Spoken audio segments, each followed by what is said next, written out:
म्हणजे आमचं पंचमाला अजून तिकडं कारण काय असं बाळावरच त्यावेळी लोकांचं कसं ते सरकार लोकांना जावं त्यावेळी सुविधा नव्हती सुई नसायचं आमच्या तर सुई नसते ते बाळपण झालं तिसऱ्या दिवशी टोपलं घ्यायचं सुटच गावात तिसऱ्या दिवशी ज्यावेळी बाळपण झाल्यानंतर तिसरा दिवस असतो चौथ्या दिवशी टोपलं घेऊन गावात कारण त्याच्याशिवाय आपल्याला पर्याय नाही पण लोक शासन काय म्हणतात 50 वर्षाचा पुरावा द्या कारण का आमच्या समाजातला कुठलाही माणूस शिकलेलाच नाही तर पुरावा कुठून द्यावा जी लोक शिकलेली असते ती परंपरा आता समजा तुमचे वडील तुमच्या वडिलाचे वडील त्यांचं परत कसं आहे शिक्षण चालत आले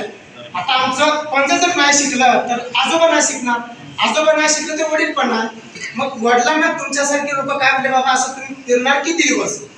की तुम्ही कुठं तरी मुलाला शाळेत टाका कुठं नोंद होईल ज्यावेळी आम्हाला शाळेत टाकलं त्यावेळी सरकार जाहीर केलं 50 वर्ष पुरावा आमचं शिक्षण सुरुवात झाल्या पुढची शाळा म्हणला